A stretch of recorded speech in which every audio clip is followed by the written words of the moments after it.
I'm really keen to hear what my next guest has to say. I came across him on Twitter a couple of weeks ago. He's a very well-respected doctor. He's a cardiologist. These days he's based in Baden in Switzerland.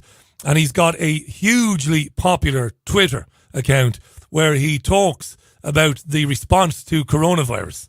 And he has called the response to coronavirus life-threatening lies. And he's not the only doctor or the only academic or the only scientist doing that or asking questions. But sadly, the mainstream media, as we know all too well in this country and around Europe, doesn't want to hear these opinions. I'm delighted to welcome to the programme Dr. Thomas Binder. Thomas, it's a real pleasure to have you on the programme. Welcome. How are you? Hi, fine. Thank you. And thank you for having invited me in your great show, dear Richie. No, it's great, Thomas. I meant it when I said earlier on, I've had doctors on the programme from Ireland and from the United States. It isn't easy to go against the grain and to put your head up above the parapet, and you are doing that, so I appreciate it. Tell me about you used the term life-threatening lies. Do you really believe that the measures taken to fight coronavirus, the measures themselves, are life-threatening? Tell us about that. Yes, well, I'm absolutely convinced that the countermeasures against this virus are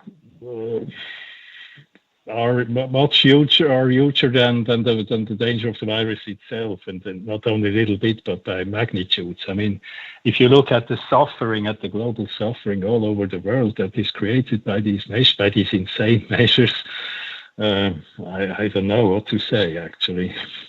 It's an interesting one. The UK government has been asked, Thomas, it might be the same in Switzerland, they've been asked to produce a document to measure, to compare the threat of the virus against the threat of the measures. And the UK government at this point hasn't done that. I don't know if the Swiss government has done it. I don't know if any government has really tried to look into what the lockdown itself will do to public health, but you're convinced that it will be devastating for public health. Is that right? Yeah, actually, it is already proven that it is devastating. I mean, without further details, if you look how dangerous the virus is, I recommend to look at the studies. I mean, there is the most famous scientist on this planet is John Ioannidis, an American, I guess he is in Stanford, I'm not sure, an American scientist. He is the most cited scientist all over the planet. And he did studies. The first study, I guess it was in April, where the IFR, so the infection to fatality ratio. So how is your risk to die when you are infected was about 0.3. That would be a rather severe influenza. Influenza is about 0.1%.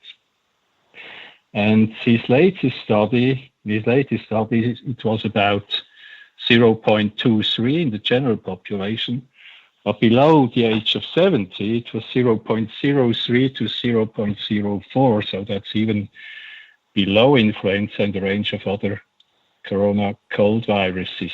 And already this tells everything. I mean, there's absolutely no reason why we should treat this flu or cold virus any different than all other flu and cold viruses.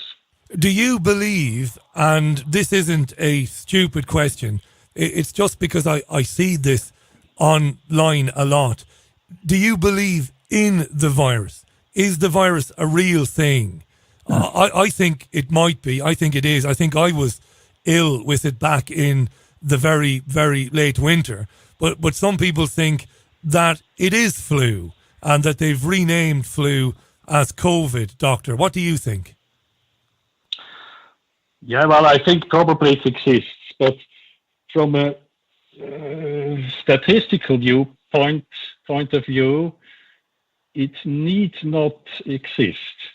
I mean, if you look at the the average age of death of the patients, it is actually the average age to die. Yeah. And if you look at the risk factors to die from COVID-19, it are the risk factors to die. I mean, in Switzerland, actually, the average age to die is about 86. That's even about 1 or 2 years more than the normal life expectancy. So the question is, is the problem only the test that labels randomly people who are well, who are sick, or who deceased from whatever cause, randomly assigned as COVID-19?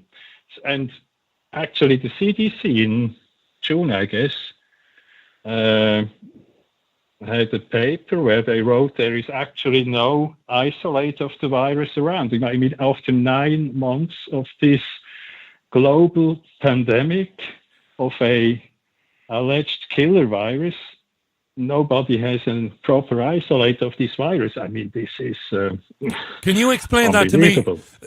We've got Dr. Thomas Binder live on the line from Baden, and he's as I said, Thomas is a very respected doctor. He's a qualified man. You've said something very interesting there, and I'm hoping that you can explain it in very simple terms for me and for my listeners, because this is very important. When you say that the virus might not have been isolated, what does that mean exactly? That so I can understand it. What does isolating a virus mean? Yeah, that means that you have this virus in a culture, that you can propagate the virus, that you can infect humans with this virus. It's these Koch's postulates that you usually want to have fulfilled by a virus that are not fulfilled in this case. And actually, it all started with Professor Drosten in Germany. He's a chief virologist in the Charité Berlin. That's a huge hospital in Berlin. He's well known because he did PCR tests for other viruses before, for SARS-1, Zika, and MERS, and others. And his paper appeared in the Eurosurveillance Journal or something like this at the end of January. And if you look at this paper and at this test, there are flaws in this test that are unbelievable. For example, there is a cycle threshold. That means the number of multiplications that this test does of 45. That's Carrie Mullis. Or maybe we have to talk a little bit about PCR. Yeah, this is really important now. This is really important because PCR is the abbreviation for polymerase chain reaction. Yeah. And this was invented by Carrie Mullis. He got the Nobel Peace Prize for this, I guess, in 1993 or so. Notably not the Nobel Peace Prize for medicine, but for chemistry. Yeah. And it is a tremendous tool if you want to find RNA or DNA. For example, if there is a crime, a rape, and you are looking for the perpetrator, the criminal, the perpetrator. Yeah. The perpetrator. You find tremendous low amounts of DNA of this person. PCR, simply said, can multiply DNA or RNA. RNA is first transformed in DNA, but that's not important. But by doubling it, in the first cycle, you double it, then you double again, so 4, 8, 16, 32, and so on and so forth. And these processes are called cycles. And Carrie Mullis, the inventor of this method, said cycles more than 30 are nonsense. And currently these tests are done at cycle thresholds of 35 to 45. The problem is that the more cycles you do, with 35 you end in billions. That's a multiplication by a factor of a billion or even more. The test becomes more and more unspecific. Unspecific means you get more and more false positives. So people you either have no RNA, in this case SARS-CoV-2, or they have it, but in an amount that is certainly not infectious. And the problem is that globally, when these cycle thresholds are between 35 and 45, and as far as I know, this is the case in every country, then you get so many false positives that the case numbers keep going up. The case numbers go up, and so one problem is the CT, the cycle threshold, and the other problem is cross-reactivity. There was a German laboratory survey some months ago where they tested the specificity of the test. It was, I guess, 1.4%. So 1.4% false positives, but in the presence of other coronaviruses, corona cold viruses, it can go up to 7.6 or so percent. So if you, for example, in the flu season in Switzerland and the same in UK, we are at about the same latitude, starts in November and finishes in April. And the flu season is created by different strains of influenza and coronaviruses. There were always coronaviruses, but nobody except physicians had any interest in viruses until 2020. And now we start in November, this season starts. So there will be more and more coronaviruses around. So if you have the high cycle threshold, more than 30 is nonsense, more than 35 is insane, and the presence of other coronaviruses, the positivity rate goes up. This explains shocking. What's happening now. During the summer, there were no coronaviruses. This is shocking. So we were in Switzerland, we were at about 1%. This is the false positivity rate. This is shocking. But now already in October, in every country, in each and every country, case numbers go up. And this is explained, the season starts in November. This is the season when the people get sick. But of course, there is some virus around already in October, and the test is so hypersensitive that you find in more and more people 1 or 2 or 100 or so viruses that do not make you sick. And the last patients I had tested were all absolutely well. They were not sick. So currently we quarantine mostly well people. Can I just say something very important here? Dr. Thomas Binder is our guest, and what Thomas has just said about the PCR test. Now, Thomas said that when this test is done and they cycle or multiply the DNA from the test subject, anything more than 30 is foolish, and anything more than 35 cycles is insane, and it gives you false positives. Now, I am not challenging Dr. Binder on this point because Dr. Anthony Fauci, who's advising the current US administration, has said the exact same thing. He said the same thing.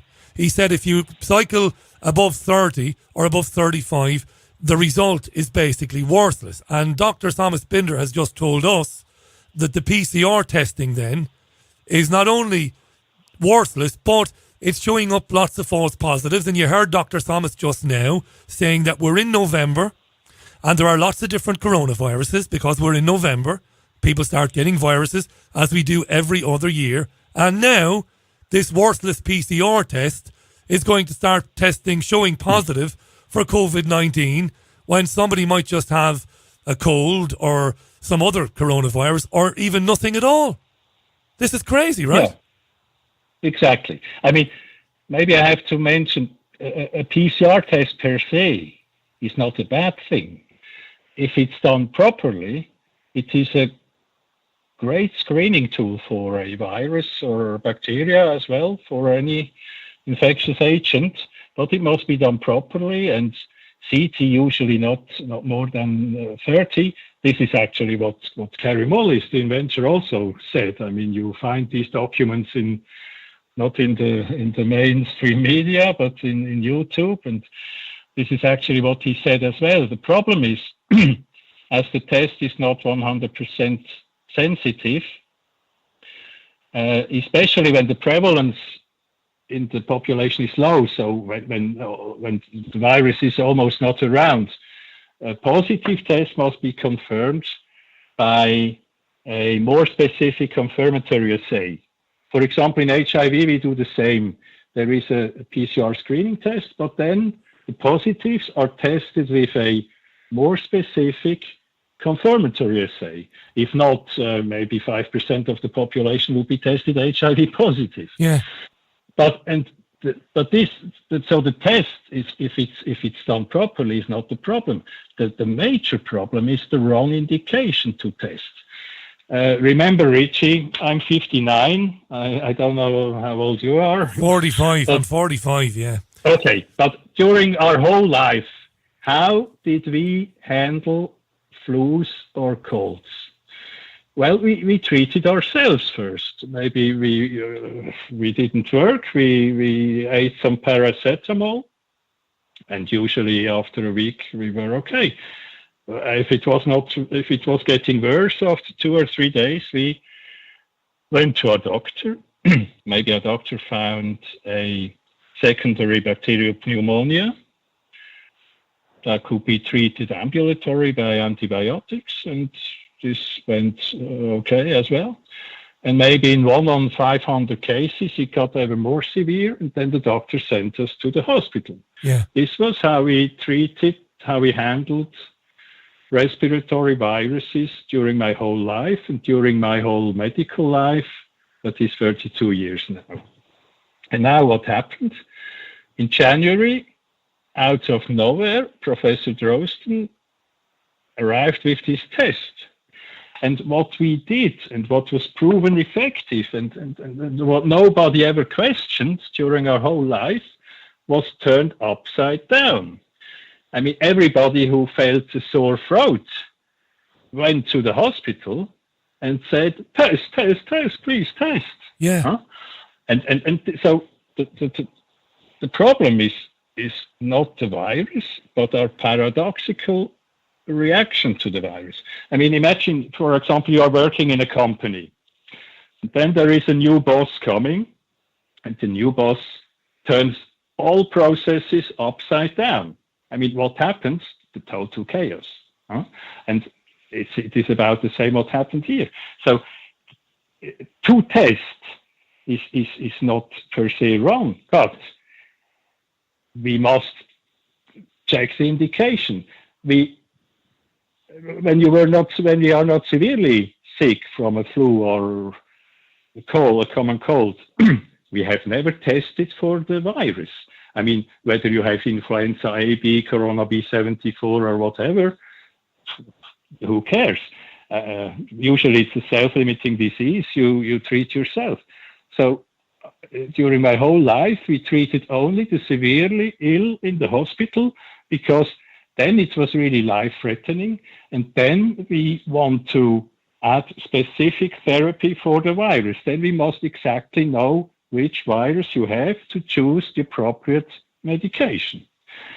And the whole insanity is produced by a test that has flaws per se, but even more by the totally wrong indication. Now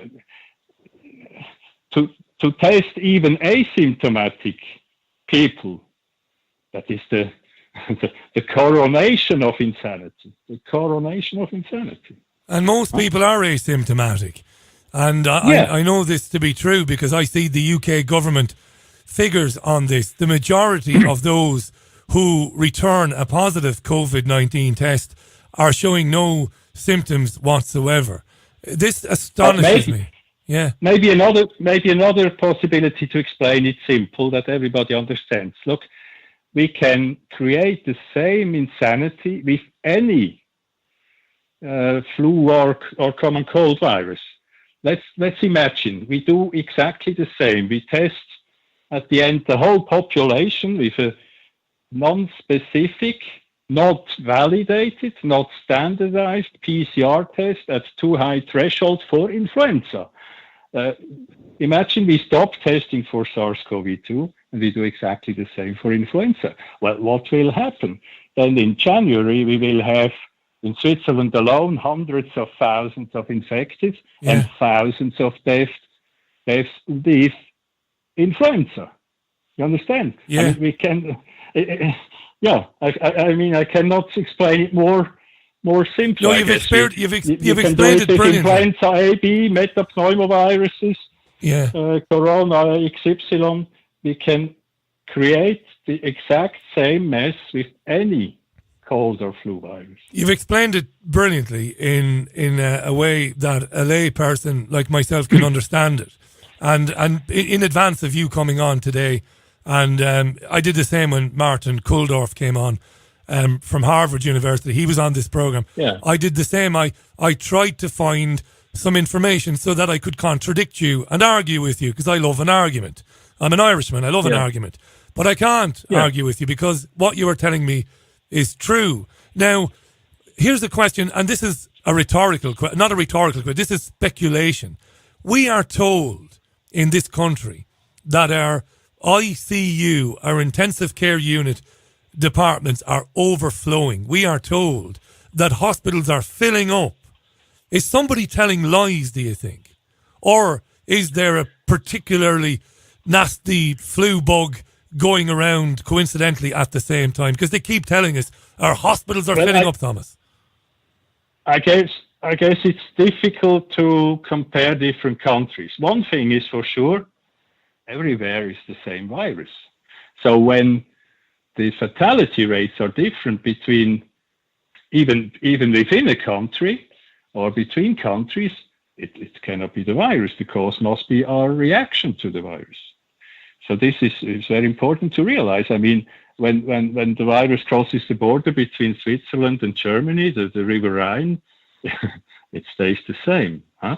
So this is an important point. Yes. And so I do not know the situation in Great Britain. What I can talk about is the current situation in Switzerland.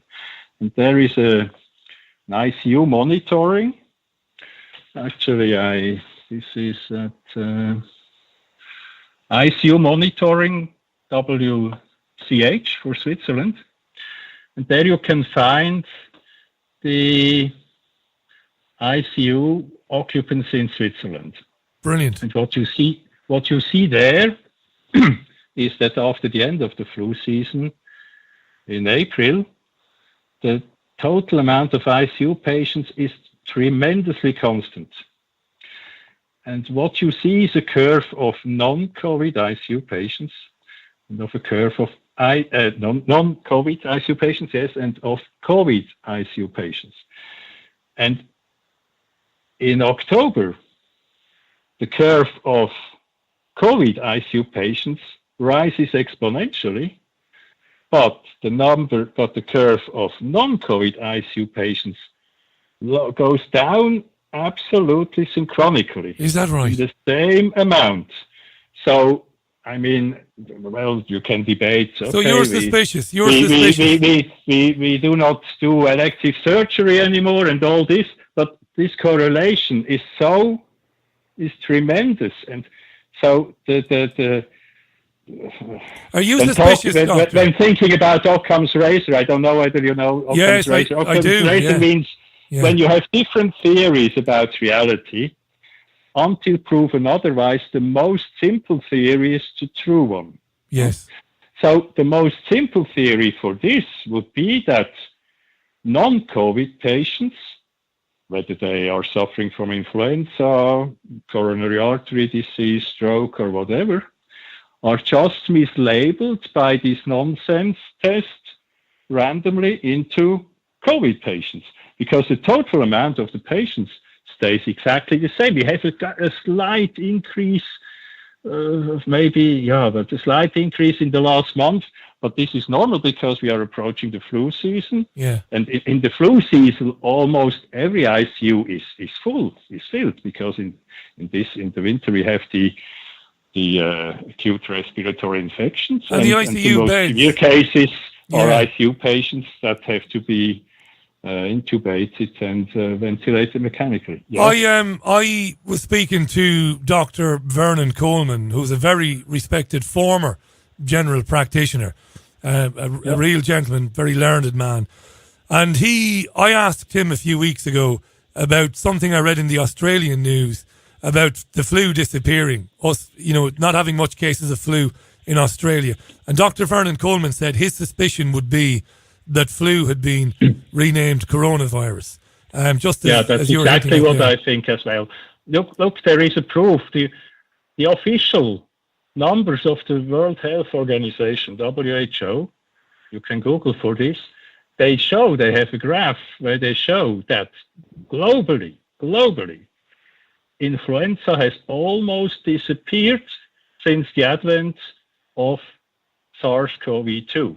It is reduced by 95%.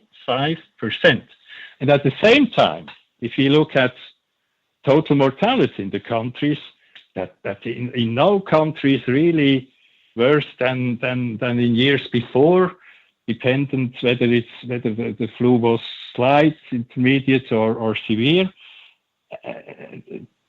It's 99.99% that the flu is renamed COVID-19, mostly the flu, so influenza. I call this rebranding. Of course, this is a new level of the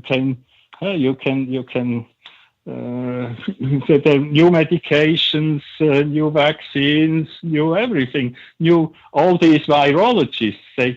Sometimes in Switzerland there is a virologist that is not a doctor, actually, not a physician, that is a biologist. She calls herself virus hunter. So you must imagine they sit there, and then a new virus comes, and then say, "Oh, great, a new virus!" And then virus they can make studies, and then all this, and some grounds. Yeah. So that's a kind of self-fulfilling prophecy. Can I ask you another question? We've got Dr. Thomas Binder. Thomas is going to be with us for about another 16 to 18 minutes. The program finishes at the top of the hour. And in 5 minutes, I'm going to ask the doctor why he believes this is happening. And this is important. Before I do that, though, please follow him on Twitter, Dr. Thomas Binder. I'm not telling you that Dr. Thomas is the Messiah. I'm not telling you that he's right and everybody else is wrong. I'm telling you that he's a learned man who has the right to his opinion, and you need to get every opinion before you make your mind up. Thomas, before we talk about the World Economic Forum and the Great Reset and all of these things that we hear about, I want to ask you this, and our listeners are sending in hundreds of tweets at the moment. Is herd immunity a real thing? Is it a natural thing? Yes, of course. Why should the influenza season stop in April if not because of herd immunity? There's no other reason as well. Well, maybe when we look in the influenza season or in the flu season, as I said, there are some influenza viruses around, some coronaviruses. Usually that doesn't matter. We call it the flu. Then in each and every year, only about 10% become sick. It's not the whole UK or the whole Switzerland in bed. It's always about 10%. So these are susceptible people. The others have some basic or cross immunity. They even need not produce antibodies. Antibodies are the last defense line against the virus. So 90% do not get sick, only about 10%. And the season ends when these 10% have become immune, either by being infected by the virus or by vaccination, and some will not get it because their surroundings doesn't carry the virus, so they are not infected. But the term herd immunity, it's merely these 10% of the susceptibles that have to become immune.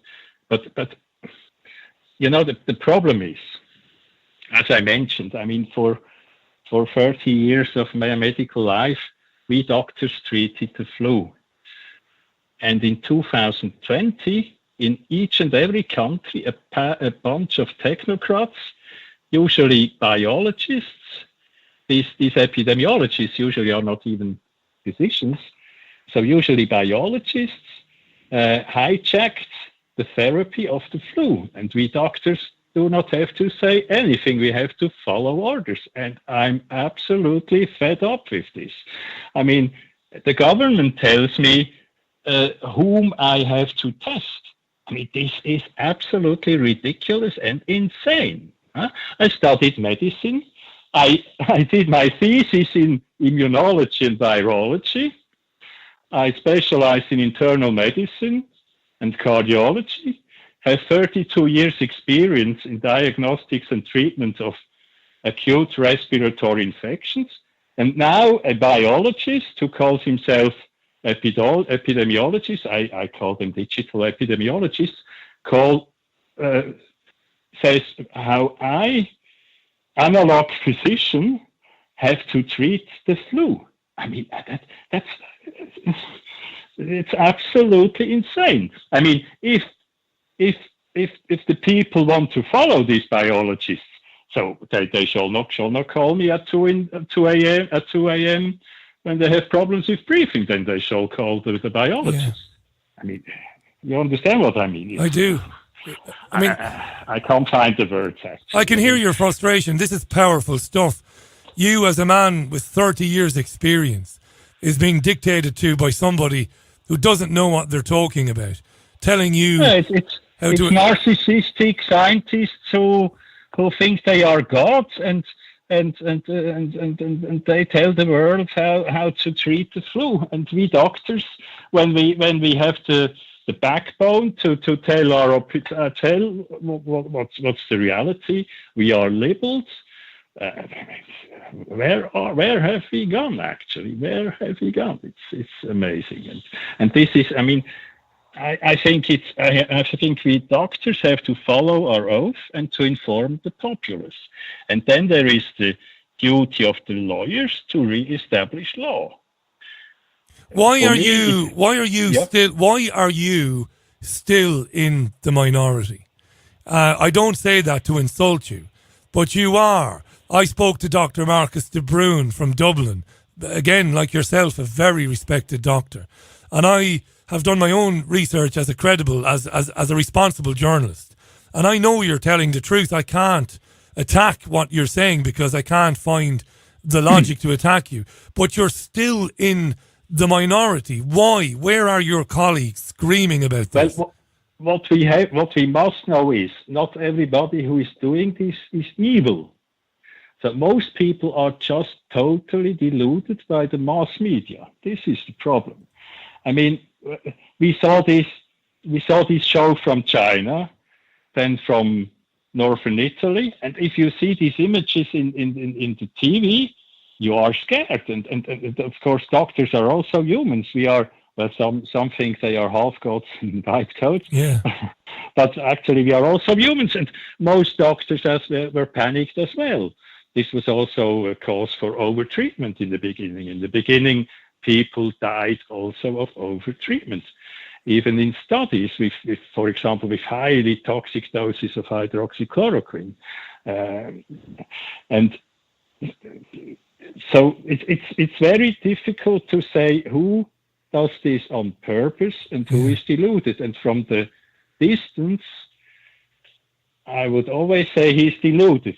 You don't like hydroxychloroquine. You don't like that. Now, I attract a lot of listeners who they like people like Donald Trump. I don't like Donald Trump. I don't like any politician. But some of my listeners, they love Trump. And they believe that hydroxychloroquine is good because they saw doctors in the United States claiming it to be good. But you don't like it. No, Mama, I was talking about these studies with 2,400 milligrams hydroxychloroquine. That's about 6 times more than the normal dose. So there were, I guess these studies were established by the WHO, and they made they wanted this dosage that is beyond, Right. that is really dangerous. And there is another approach that is a normal dose hydroxychloroquine therapy of about 400 milligram in combination with azithromycin, that's an antibiotic, and zinc. And this is said to work. But even there, I mean, if you add an antibiotic, if an antibiotic is good for a virus, then there is a highly suspicion that most cases have also or only a bacterial pneumonia.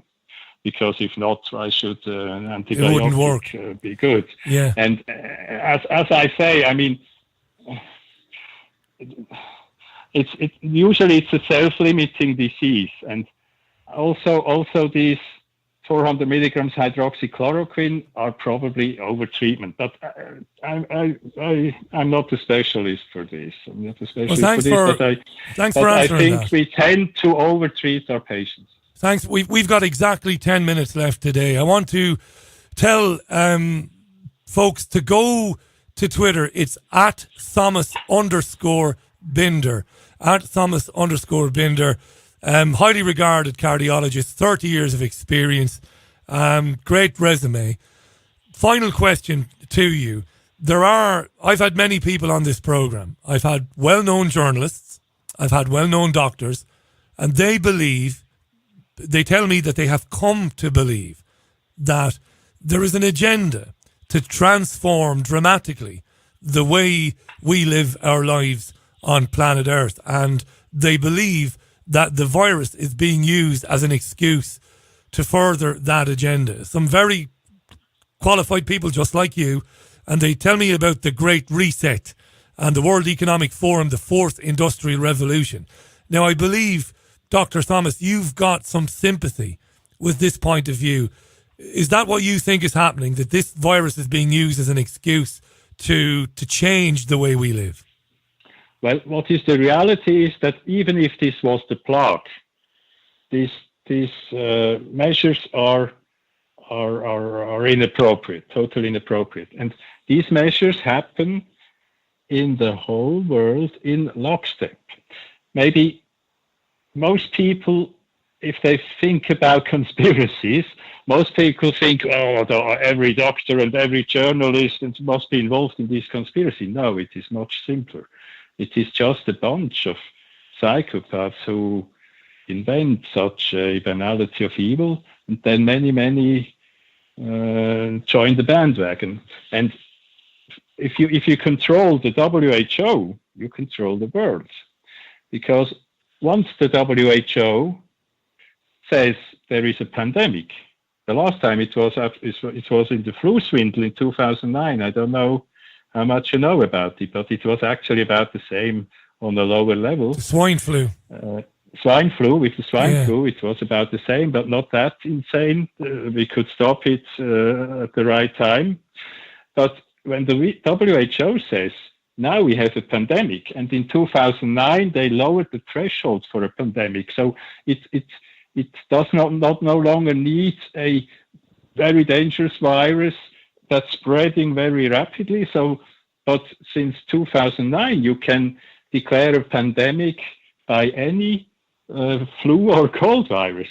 And when the WHO says, now we have a pandemic, then every government on this planet takes out their pandemic plan, and they impose the same measures at the same time on the countries in lockstep.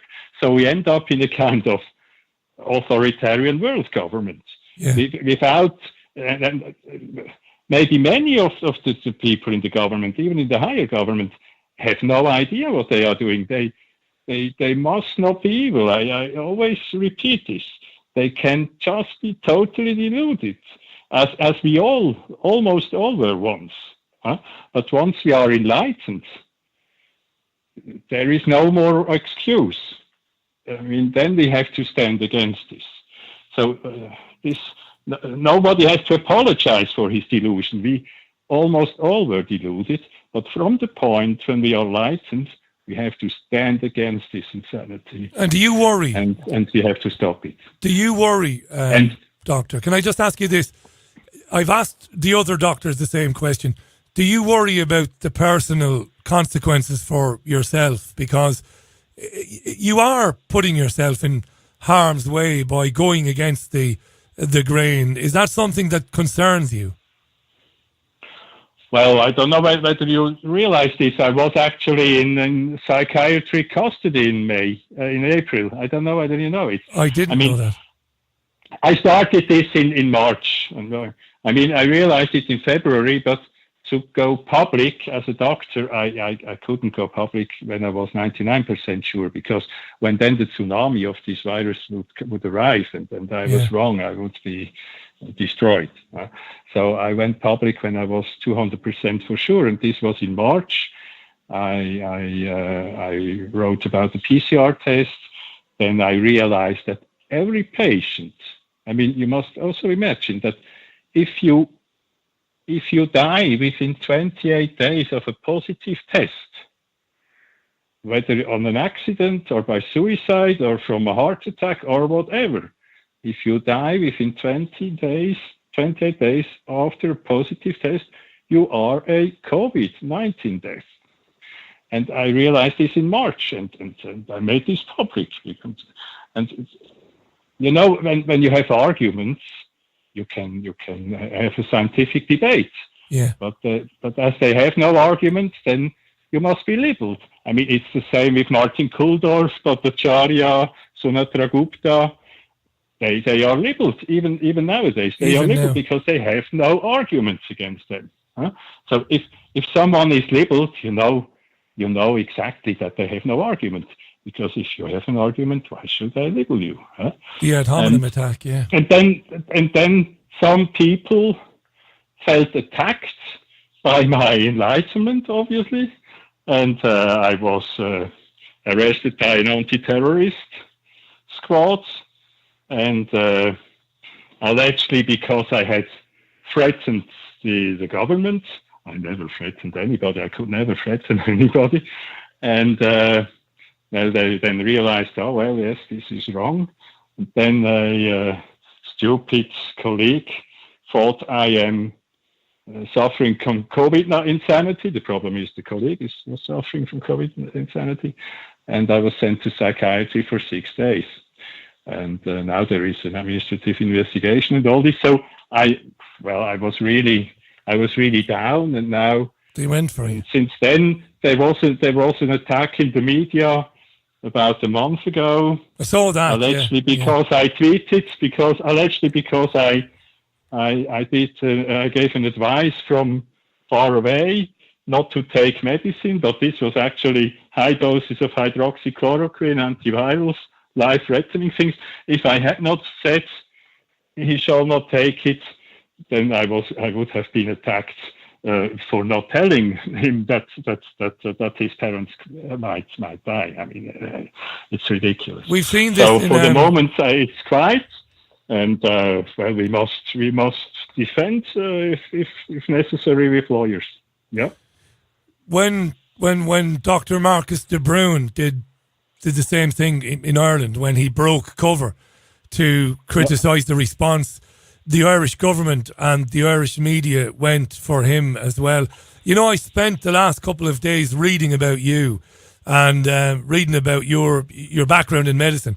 I didn't come across that. I didn't actually come across that they had arrested you back at the very beginning of this.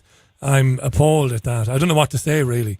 It disgusts me and it terrifies me. I mean, it's not actually, probably it's not because I did this, but you know, in this context of delusion, I mean, it's if, you know, maybe people who are in sectarians or so, you can't debate with them. It's absolutely impossible. These are two universes, anti-universes that collide.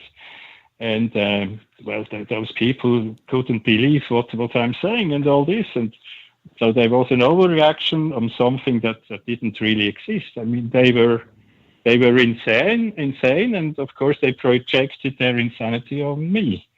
I mean, in any context of delusion. Well, they're sending a message out. They're sending a message out to every doctor, but by going after you and Marcus de Bruin, and now they're going after Martin Kulldorff and others. They're doing that to send a message out to every other doctor who knows exactly. the truth. Yeah. Exactly. This is an example. Look, be quiet. If you tell this, we destroy you, of course. And look, in any context of delusion, we must always ask ourselves, am I the deluded or is the other side deluded? And to answer this question, there is only one way. This is to stick to reality. We have to look at the figures and at figures that cannot be falsified. So, for example, the total death rate and such things. Yeah, you said earlier on. You have to stick to reality. And then, I mean, I ask myself 100 times, am I the deluded or the other side before I went public, of course. And until now, there was never, ever a counter-argument on anything I said or wrote. Only people. Only personal attacks. This is the proof that I'm correct. Yeah. We look. I'll extend to you an invitation to come back anytime you feel like it. So if you've got something to say in the future and you want to, you want the platform to say it, you're welcome back anytime. You can follow Dr. Thomas Binder on Twitter. It's at Thomas_Binder. Maybe just one final remark. Of course, I was going to give you the final word anyway, Doctor. Go ahead. Any doctor on this planet has the duty to stick to his oath and to reality and to stand up against this insanity, to inform the public so that the informed public can use lawyers to reinstitute law. But always by peaceful means and in the and common to law. And thank you very much for your invitation, Richie. It was a pleasure. Well, I hope you didn't waste your time. Thanks for coming on. I really appreciate that. And I hope more doctors and medics break cover and take inspiration from yourself and come forward and tell the truth about it. Because if they don't, the next 10 years are going to go by in the blink of an eye, and it's going to be a terrible place to live. So I really appreciate you, Thomas. I really do.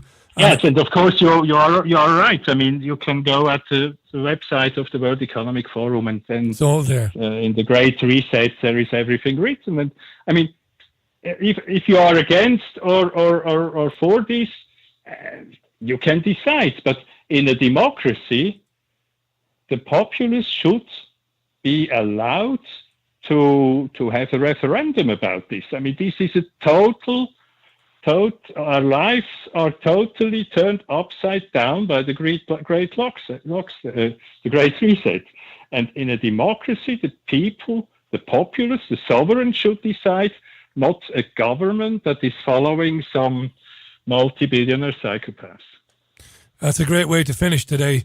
Thanks again for your time, Dr. Thomas Binder. Godspeed to you. Stay in touch with us, and I hope you'll come back again in the near future. Thanks, Thomas. Thank you, Richie, and venceremos. Good evening, sir. Thank you. Wow, Dr. Thomas Binder there. I met him on Twitter a few days ago, and I went online looking for information about him, and saw that he'd been a cardiologist for years. He trained in Vienna. All very positive stuff.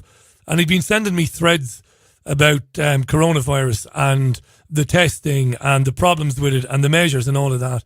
I didn't realise that way back at the beginning of this, they'd actually arrested him and sent him to be evaluated. I mean, Christ almighty. Wow, eh? Yeah. There's no team of producers here, you see, to find that stuff out. But I didn't know that. Thanks to him for coming on. Thanks to Gareth Ike for coming on in hour one as well. But what I'm going to do is I'm going to separate the... for those of you who normally listen on YouTube, it's stupid me even saying this because you won't be listening now. But I will isolate the interview with Dr. Thomas Binder so that you can share it around on social media. And it was a fascinating conversation with Gareth Icke as well a bit earlier on. You enjoy the rest of your Wednesday.